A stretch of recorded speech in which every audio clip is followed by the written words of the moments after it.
sound.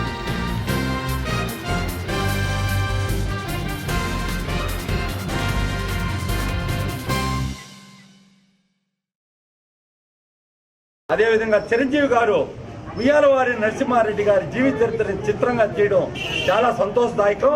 వారికి నేను నేరుగా కలిసి ఈ ప్రాబ్లమ్స్ ఇక్కడ ప్రజల యొక్క సమస్యలు అయితేవి వారికి సరైన గుర్తింపు లేనిది వారి యొక్క రాజ్యసభ సభ్యులు కాబట్టి నరేంద్ర మోడీ గారి దృష్టికి తీసుకెళ్లి వెంటనే పరిష్కారం అయ్యే దిశగా ఇవన్నీ చేయాలని చెప్పేసి నేను హైదరాబాద్ వెళ్ళగానే ఆయన్ని కలుస్తాను.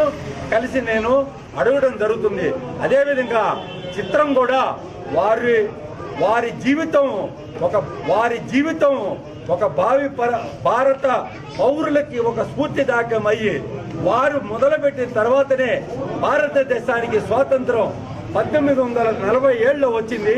1847లో ఆయన మరణించేటప్పుడు 100 సంవత్సరాల తర్వాత అయినా ఈ భారతావనికి స్వాతంత్రం రావాలి, అదే నా చివరి కోరిక అని కోరిన ఒక గొప్ప వీరుడి యొక్క చరిత్రను మీరు తెరకెక్కిస్తున్నారు. కాబట్టి ఇక్కడ సన్నివేశాలు అయితేవి అన్ని కూడా వీరత్వానికి సంబంధించి ఉండాలి.